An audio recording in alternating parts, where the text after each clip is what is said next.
As a developer, whenever you can, always choose to automate tasks. It may not pay dividends in the short run, but in the long run, it saves you a lot of time. Let me show you how. Hello there, I'm Kelvin. Welcome back to my channel. Recently, I started a podcast called Tech Tides Africa.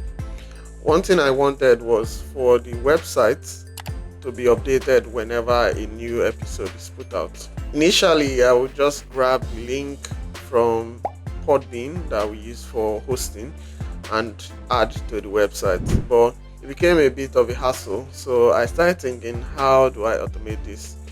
And I even came across a post on LinkedIn that encouraged me to go ahead and make it possible. So I started researching for solutions and I came up with setting up a cron job.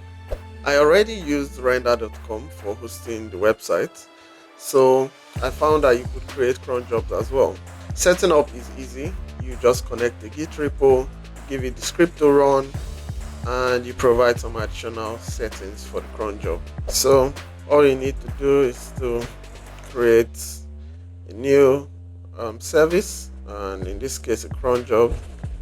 It brings up your different providers depending on what you want to connect to. In this case, I want to use Git. I select one of my repos and it gives you some additional details to fill. You go through them. What I like about Render is they allow you to see what the cron expression translates to, and in this case it's showing every 5 minutes. So if I wanted to change that to run at a different time, for example, and you can see that this translates to running every Friday by 12 p.m. UTC. You can take a look at cron expressions here on this link, and once you're done with that, deploy the cron job.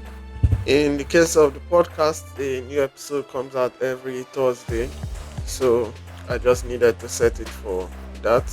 So we simply fetch the podcast from the feed and we convert this to JSON using this function. Down here in the main function, we fetch the podcast, we convert it to JSON form, and then we write it to a file that's at the root of our website. And so once this is deployed, every Thursday the script runs and fetches the new episodes.